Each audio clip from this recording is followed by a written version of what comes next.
Donc, salam alaikum, chers étudiants. Donc, suite à la deuxième capsule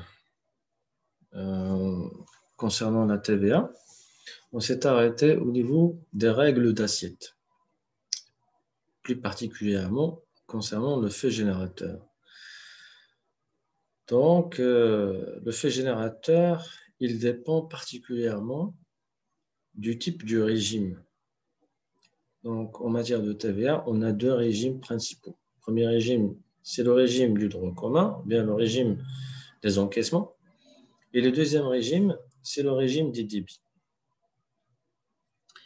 Donc, pour illustrer un petit peu la chose d'une manière plus facile et plus compréhensible, on va en quelque sorte détailler les types de TVA qu'on a. Premier type de TVA, ce sont la TVA sur les achats. Elle est subdivisée en deux catégories. La TVA qui concerne les charges. Donc, elle est appelée TVA récupérable sur charge. Et lorsqu'on achète une immobilisation ou bien des immobilisations, la TVA qui les concerne s'appelle la TVA récupérable sur immobilisation. Donc, le facteur commun ici, c'est la récupérabilité de la TVA qui grève les achats. Donc, la TVA qui a grevé les achats est toujours récupérable, que ce soit des achats concernant des charges ou bien des achats concernant des immobilisations. Alors, il est clair quelle est la différence entre les charges et les immobilisations. Les immobilisations, ce sont des biens d'équipement, des biens d'investissement qu'on achète pour une durée qui dépasse généralement une année. Là, on parle de terrain, on parle de construction, on parle de matériel de transport, de matériel et outillage, et ainsi de suite. Et les charges, ça concerne principalement les matières premières, les marchandises, ça concerne le paiement des différentes factures d'électricité et d'eau, de téléphone, et de communication, de transport, et ainsi de suite. Donc, ce sont des choses qui ne vont pas être représentées au niveau du patrimoine de l'entreprise pendant une durée qui dépasse un an. Et puis, on a la TVA sur les ventes, plus communément appelée la TVA facturée. Alors, pour distinguer les deux régimes dont on a parlé tout à l'heure, à savoir le régime débit et le régime des encaissements, on va les distinguer à travers des particularités relatives à chaque type de TVA. Donc, pour la TVA récupérable, on remarque qu'il n'y a pas de différence en général. Là, on dit que pour déclarer une TVA, que ce soit au niveau du régime débit et au niveau du régime des encaissements, elle doit être réellement réglée. Ça veut dire, pour calculer la TVA due, et là, je pourrais vous donner un simple exemple.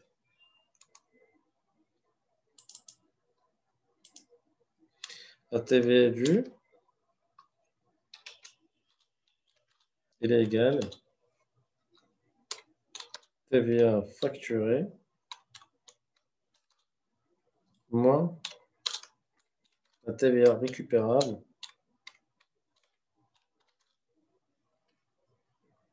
sur charge et sur immobilisation.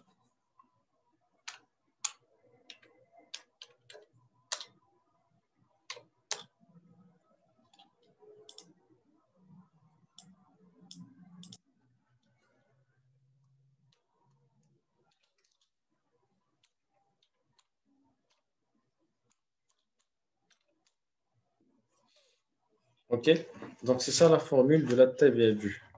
Alors, la déclaration de la TVA due va dépendre du régime qu'on a adopté. Est-ce qu'on a adopté le régime débit ou bien on a adopté le régime encaissement? Alors, pour déclarer suivant le régime débit ou bien pour le régime encaissement, donc c'est indifférent, on doit, pour la TVA récupérable, que ce soit sur charge ou bien sur immobilisation, on doit seulement déclarer ce qu'on a réellement payé. OK? On va illustrer à travers un exemple. Mais par contre, pour la TVA facturée, ce qu'on doit déclarer, c'est ce qu'on a pour le régime encaissement, et c'est ça l'origine du nom déjà, c'est ce qu'on a réellement encaissé seulement. Et pour le régime débit, on déclare tout ce qu'on a vendu, peu importe est-ce qu'on l'a encaissé ou non. Ce qui est important à signaler ici, c'est qu'on doit déclarer que le choix du régime débit ou bien le régime encaissement est laissé libre pour les entreprises. Ça veut dire que c'est l'entreprise qui a la possibilité de choisir quel type de régime elle va adopter. Donc, il n'y a pas d'imposition là-dessus. Ce qui est remarquable, c'est pour dire que pour le régime débit, par exemple, là, on exige de l'entreprise dans ce régime de déclarer l'ensemble de la TVA sur ses ventes, peu importe le fait que ces ventes ont été encaissées ou non. Mais en revanche, on exige également, pour la TVA récupérable sur les immobilisations et sur les charges, on ne peut déclarer que ce qu'on a réellement payé. Ce qui peut paraître un petit peu injuste. Donc, déclarer l'ensemble de la TVA encaissée, bien la TVA sur les ventes, peu importe le fait qu'elle soit encaissée ou non. Mais pour la TVA récupérable, on ne peut récupérer que ce qu'on a réellement payé, bien que ce qu'on a réellement réglé. Donc, elle, juste de façade, d'une manière artificielle, d'une manière superficielle, on peut dire que ce régime-là, il est injuste. Mais on va comprendre quel est son intérêt. Pour le régime des encaissements, là, ça paraît encore plus juste. Pourquoi? Parce que en matière de TVA facturée, on ne demande, bien, on exige de déclarer seulement ce qu'on a encaissé. Ça veut dire, si vous avez vendu une partie de vos produits à crédit, vous n'êtes pas obligé de le déclarer. Vous n'êtes obligé que de déclarer ce que vous avez encaissé sur ces ventes. Et en revanche, et également, lorsque vous achetez des choses, vous n'avez pas le droit de récupérer que ce que vous avez réellement décaissé en matière de TVA. Donc, on va donner un exemple, question de simplifier la chose.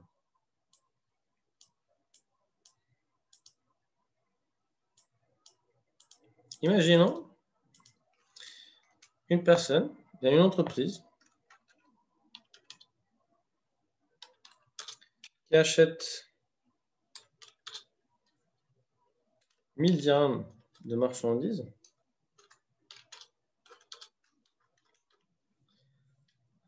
payées 50% à crédit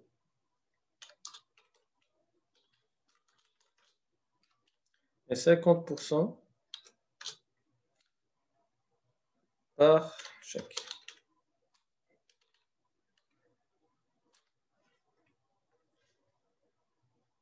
Dans un deuxième temps,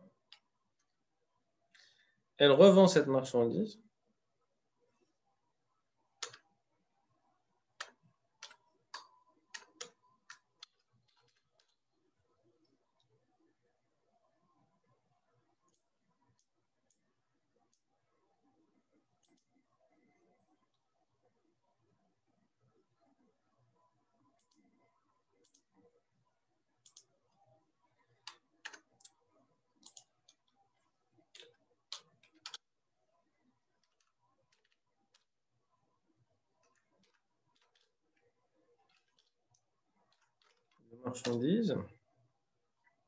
réglée par le client.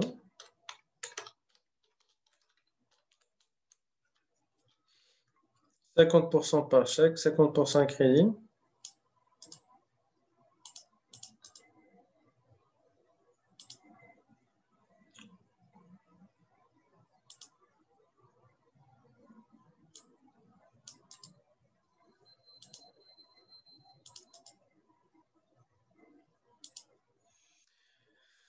Voilà.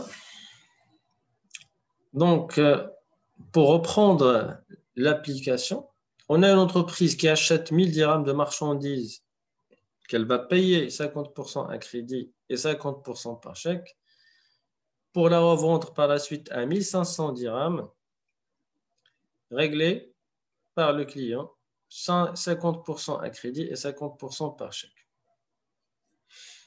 OK? Donc, en stipulant que on va calculer maintenant la TVA récupérable,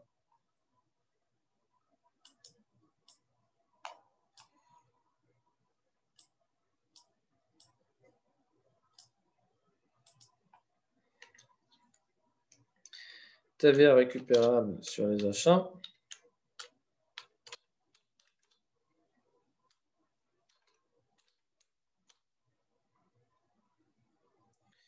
On va dire que ce prix-là, il est hors taxe.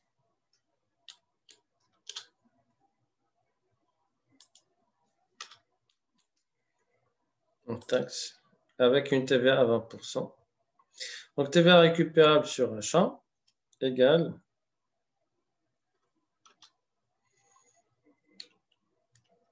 1000 dirhams. Et ce qu'il faut signaler ici, c'est qu'on doit préciser le régime qui va être adopté. Suivant le régime débit.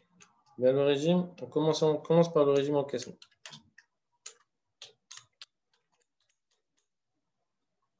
Le régime encaissement.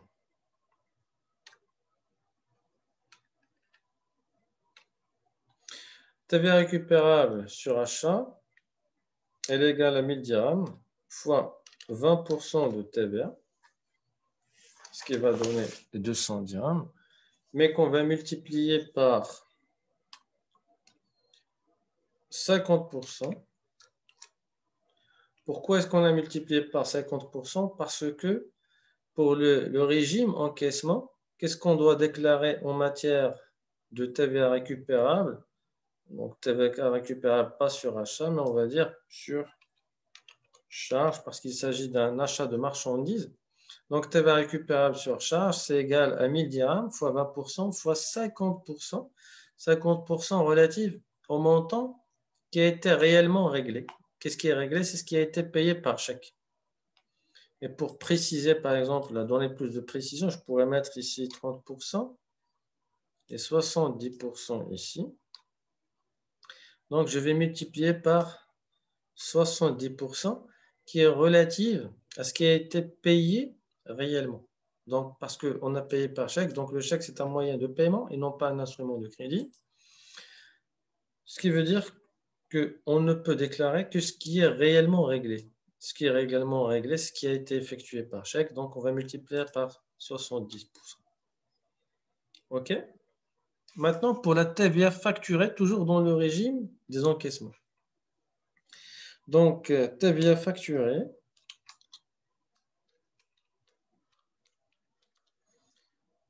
serait égale à 1500 dirhams multiplié par 20%. 20% qui est relative à quoi? Au montant de la TVA, bien le taux de TVA. Qu'est-ce qu'on a dit ici? 1500 dirhams hors taxe de marchandises réglées par le client. On va mettre ici également 20%, 80%. 20% à crédit et 80% par chèque. Alors, pour le régime des encaissements en matière de TVA facturée, qu'est-ce qu'on doit déclarer? Ce qui est réellement encaissé. Combien est-ce qu'on a encaissé? On a encaissé 80%. Pourquoi? Parce que le client nous a payé par chèque. Si c'était l'inverse, ça veut dire si l'opération de vente est réalisée à hauteur, bien à concurrence de 80% à crédit et 20% par chèque, alors on aurait fait l'inverse. Maintenant, on va, en conservant ces conditions de vente, on va multiplier par 80%. Ça, bien sûr, ça c'est pour le régime des encaissements. Si, cette fois, je vais opter pour le régime débit.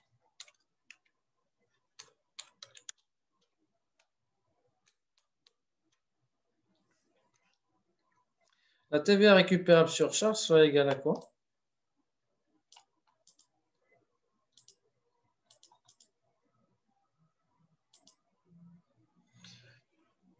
remarquez que la TVA récupérable sur charge, au niveau du tableau, on a dit on ne déclare, on ne peut récupérer que ce qui est réellement réglé. Alors, suivant l'énoncé de l'exercice, ce qui est réellement réglé, c'est à hauteur de 70% par chèque, 30% à crédit. Mais c'est ça la nuance, c'est ça la subtilité. C'est que ce qui est effectué à crédit, ça veut dire que le client, que bien que l'entreprise, lorsqu'elle a acheté cette marchandise, elle a donné ce qu'on appelle un effet de commerce. Elle a donné soit une lettre de change ou bien un billet à or. Et fiscalement parlant, lorsque l'entreprise opte pour le régime d'IBI, elle peut considérer un effet de commerce comme un moyen de paiement, ce qui n'est pas le cas, ce qui n'est pas observé quand on parle d'un régime encaissement. Alors, pour résumer, le régime d'IBI considère le paiement par un effet de commerce, ça veut dire si vous donnez un effet de commerce à votre fournisseur, ce n'est pas vraiment un paiement réel puisque vous ne décaissez rien, il n'y a pas réellement un règlement réel, mais c'est une reconnaissance de dette. Mais fiscalement parlant, dans le régime d'IBI, cette reconnaissance de dette, en l'occurrence cet effet de commerce, il est considéré comme un paiement réel. Alors, je ne vais pas multiplier ici par 30% ou bien par 70%, je vais prendre la totalité. Ça veut dire que je vais multiplier par 100%. Donc, je n'ai pas besoin, 100% c'est égal à 1. Donc, c'est ça. La TVA récupérable sur charge, dans ce cas, et je vais écrire car le crédit, car l'effet de commerce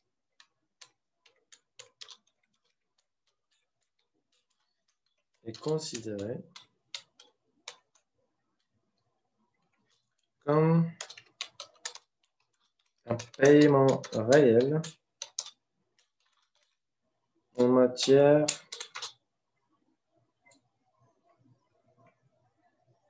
quand il s'agit du régime d'IBI. Car l'effet de commerce est considéré comme un paiement réel quand il s'agit, bien dans le cadre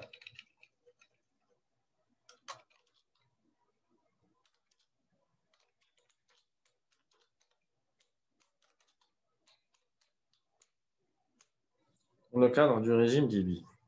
Voilà. Et pour la TVA facturée, cette fois,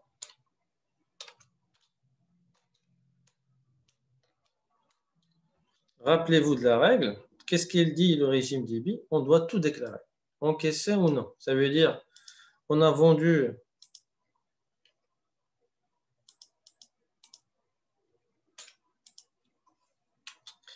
on a vendu 1500 dirhams, 1500 dirhams de marchandises, réglé par le client 20% à crédit et 80% par chèque. Ça veut dire ce qu'on a encaissé réellement, c'est 80%. Le reste, c'est à crédit, savoir 20%.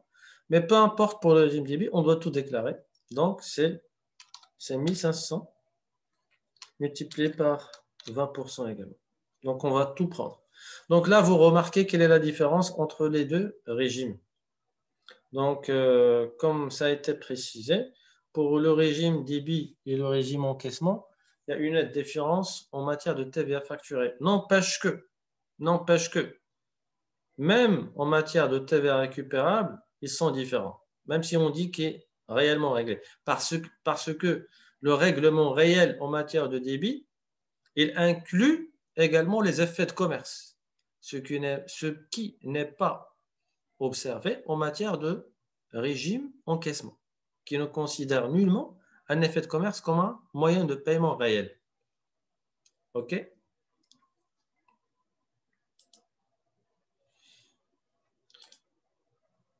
Donc, je reviens au tableau initial, ici. Donc, en matière du droit commun, ça veut dire le régime des encaissements. Lorsque on reçoit un chèque, le chèque le fait générateur, ça veut dire quand est-ce qu'on va considérer le chèque comme un encaissement réel. Ce n'est pas la réception du chèque, parce que le chèque, ce n'est qu'un papier. C'est un effet de commerce aussi. Mais il est considéré comme un moyen de paiement, un instrument de paiement, et non pas un instrument de crédit. Alors, la réception du chèque, comptablement parlant, on va l'appeler chèque en portefeuille. Ça veut dire que je n'ai pas reçu de l'argent, mais c'est seulement j'ai reçu un chèque que je vais mettre dans mon portefeuille de chèques. Je vais attendre la remise à l'encaissement de ce chèque. Et ça, comptablement parlant, on parle donc d'une deuxième opération, c'est chèque à l'encaissement. Donc, on va solder le compte chèque en portefeuille et ouvrir le compte chèque à l'encaissement. Et ce n'est qu'après avoir eu le feu vert, et bien l'avis favorable de la banque, à savoir que le compte, bien le chèque, il est approvisionné, donc je vais recevoir mon argent, que je vais considérer le chèque comme étant un encaissement réel. Ça veut dire après avoir eu l'aval, bien l'acceptation de la banque. C'est pour ça qu'on dit que le fait générateur du chèque, ce n'est pas sa réception. Ça veut dire, le fait générateur, ça veut dire quand est-ce qu'on va considérer le chèque comme un encaissement réel. Ce n'est pas la réception du chèque, mais c'est son encaissement réel auprès de l'agence bancaire concernée. Deuxième modalité, c'est le virement bancaire. Donc, le virement bancaire, c'est quoi le fait générateur? C'est lorsqu'on va constater également l'inscription au niveau de notre compte. L'effet de commerce en matière de régime du droit commun. Alors, l'effet de commerce, quand est-ce qu'on va considérer l'effet de commerce comme étant... Quel est le fait générateur de l'effet de commerce? Ça veut dire quand est-ce qu'on va considérer un effet de commerce comme étant un paiement réel? C'est l'arrivée de son échéance. C'est à son échéance. Ça veut dire si j'ai un effet de commerce qui précise la date de sa validité, ou bien de son exigence à une date donnée, donc ce n'est pas la réception de l'effet de commerce qui va générer son paiement, ou bien va générer la déclaration de la TVA, mais c'est plutôt l'arrivée de sa date d'échéance. Et puis, il y a pour les sociétés d'affacturage, les sociétés d'affacturage, ce sont des sociétés qui sont spécialisées dans la récupération des créances clients. Ça veut dire s'il y a un client qui s'obstine à ne pas rembourser sa dette ou bien à honorer son engagement, l'entreprise peut recourir à d'autres entreprises qui sont spécialisées dans le recouvrement des dettes. On les appelle des sociétés d'affacturage et on va les charger de récupérer nos dettes ou bien nos créances auprès de nos clients en contrepartie d'une partie, bien d'une part de cette dette récupérée. Et quand est-ce qu'on va considérer ceci? Et c'est quoi le fait générateur? C'est le paiement effectif par le client entre les mains de cette société. Pour le régime des débits, donc les entreprises soumises à la TVA sur les débits doivent déclarer et liquider la TVA facturée sur la période déclarative, que ce soit le mois ou le trimestre, sans attendre l'encaissement des créances clients. Ça veut dire qu'on doit tout déclarer, que ce soit comme on a précisé dans le tableau précédent, on doit déclarer la TVA facturée, qu'elle soit encaissée ou non.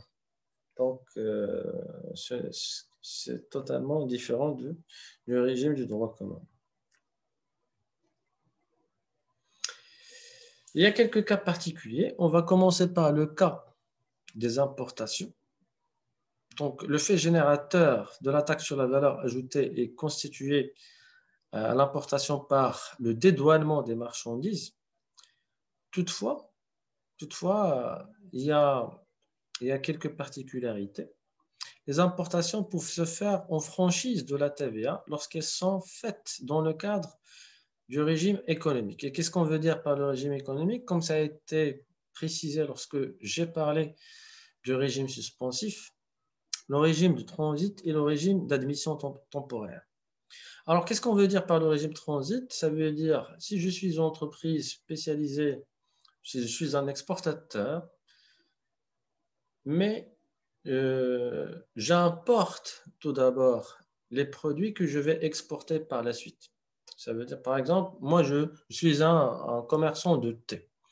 Donc, je vais importer le thé de l'Inde ou bien de la Chine et je vais l'emballer au Maroc, puis le revendre en Sénégal, ou bien en Côte d'Ivoire, ou bien en Algérie, ou bien ce que vous voulez, dans un autre pays.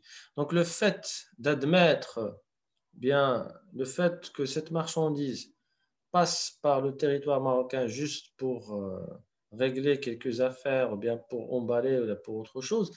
Donc là, on parle d'un transit. C'est une marchandise qui a transité par le territoire national. Donc c'est une importation, mais qui ne va pas être consommée d'une manière qui n'a pas de destination finale, le territoire national. Il a fait que transiter pour être réexporté par la suite. Ou bien l'admission temporaire, ou bien l'admission temporaire ici, la matière importée dans un premier temps, elle va faire l'objet d'une transformation. Ça veut dire, comme l'exemple que j'ai donné l'autre fois, c'est le bois importé de la Suède qui va être transformé. Ça veut dire qu'il va être admis temporairement au niveau du territoire national, le temps de le transformer en un produit fini pour le réexporter par la suite. Également, l'échange ou bien le règlement par compensation. Donc, faute de règlement financier, le fait générateur est constitué par la livraison des biens ou l'exécution du service. Là, je pourrais donner également l'exemple de la livraison à soi-même. Donc, on en a parlé. Qu'est-ce que c'est que la livraison à soi-même? C'est lorsque l'entreprise va produire ses propres biens, bien ses propres services. Donc, si je fabrique du mobilier, au lieu de l'acheter sur le marché, je vais me le fabriquer moi-même et me le livrer moi-même. Donc, pour les biens meubles, et donc là, en matière de livraison à soi-même, on distingue entre les biens meubles et les biens immeubles. Donc, pour les biens meubles, le fait générateur se situe à la date de livraison.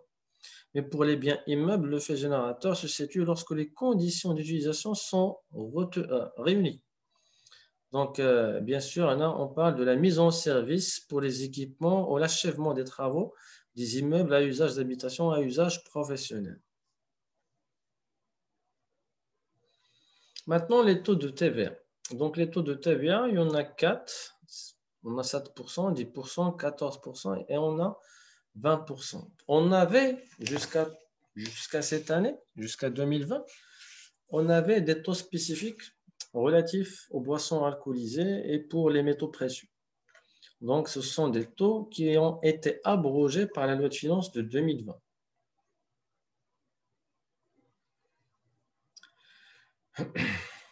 Maintenant, on va parler de la déduction et des remboursements. Donc, comme on a dit, la règle principale en matière de TVA, c'est que elle doit être neutre. Elle ne doit constituer ni un gain, ni une perte pour l'entreprise. OK? Donc, pour le système, le mécanisme de neutralisation de la TVA se fixe ou bien se situe à travers la déclaration. Et la déclaration, comme ça a été précisé tout à l'heure, c'est à travers la déclaration de la TVA due. Et due, ça vient du verbe devoir, ça veut dire la TVA qui doit être rendue à son bénéficiaire, en l'occurrence les pouvoirs publics, ou bien l'État. Donc, il y a deux cas de figure possibles. Ça veut dire quoi? Calculer la TVA due. La TVA due, c'est égal à la TVA facturée moins la TVA récupérable, qu'elle soit sur immobilisation, bien sûr, les charges. Donc, il y a deux cas de figure ici. Soit on a la TVA facturée qui est plus élevée que les deux TVA récupérables, ou bien qu'elle soit inférieure. Donc, si la TVA facturée est supérieure au TVA récupérable, donc on aura une TVA due positive. Et dans ce cas-là, on doit rendre le reliquat, le surplus, on doit rendre ce surplus-là à à l'État. Sinon, dans le cas contraire, lorsqu'on aura une TVA facturée négative, ça veut dire que la TVA, ce qu'on a collecté en matière de TVA facturée est inférieur à ce qu'on a décaissé en matière de TVA récupérable sur charges et sur immobilisation. Et dans ce cas-là, c'est l'entreprise, c'est l'État qui doit à l'entreprise de la TVA. Et dans ce cas, donc, l'État ne va pas rembourser l'entreprise directement, mais elle va lui demander de retrancher ce reliquat sur la déclaration suivante. Donc, c'est ce qu'on appelle le crédit de TVA. Le crédit de TVA est déductible sur la déclaration du mois suivant ou bien du trimestre suivant. Donc, c'est ce qu'on va voir. Conditions déjà de déduction d'une TVA. Premièrement, elle doit être payée. C'est pour ça que lorsqu'on a parlé du régime débit et du régime encaissement, on parle des TVA récupérables sur charge et sur immobilisation qui sont réellement réglés. Donc, ça doit être payé. Avec la particularité du régime débit qui considère que le paiement, bien, le recours aux effets de commerce, c'est considéré également comme un paiement. Deuxième condition, c'est que cette TVA, pour qu'elle soit récupérée, c'est qu'elle doit être mentionnée sur un document justificatif. La règle comptable exige. En matière de périodicité de la déclaration, alors la déclaration, elle peut être soit mensuelle, soit trimestrielle. La déclaration, elle peut être soit mensuelle, soit trimestrielle. Quel est le critère de référence? C'est le chiffre d'affaires réalisé au cours de l'année précédente. Alors, si vous avez un chiffre d'affaires qui est égal à 1 million de dirhams ou supérieur, donc vous devez déclarer votre TVA d'une manière mensuelle. Ou bien, si vous êtes une personne n'ayant pas d'établissement au Maroc et effectuant des opérations imposables, vous êtes également obligé de déclarer votre TVA d'une manière mensuelle. Qui est-ce qui est concerné par la déclaration trimestrielle? Ce sont les entreprises qui ont réalisé un chiffre d'affaires annuel au cours de l'année précédente inférieur strictement à 1 million de dirhams. Ou bien les contribuables exploitant les établissements saisonniers ainsi que ceux exerçant une activité périodique ou effectuant des opérations occasionnelles. Alors, quelle est la formule de déduction? Donc, la TVA due du mois M, elle est égale à la TVA facturée du mois M, moins TVA récupérable sur charge du même mois, moins TVA récupérable sur immobilisation du même mois, moins le crédit de TVA du mois M-1. C'est bien sûr cette dernière variable, à savoir le crédit de TVA du M-1 dans le cas de son existence. Qu'est-ce que cela veut dire, le crédit de TVA M-1? Ça veut dire la TVA du M-1 qui a eu un résultat négatif. Et donc, comme on a dit, l'État ne va pas vous rembourser. Donc, qu'est-ce qu'il va vous demander? Il va vous demander de déduire la TVA du négatif de ce mois-là lors du mois prochain, lors de la déclaration du mois prochain.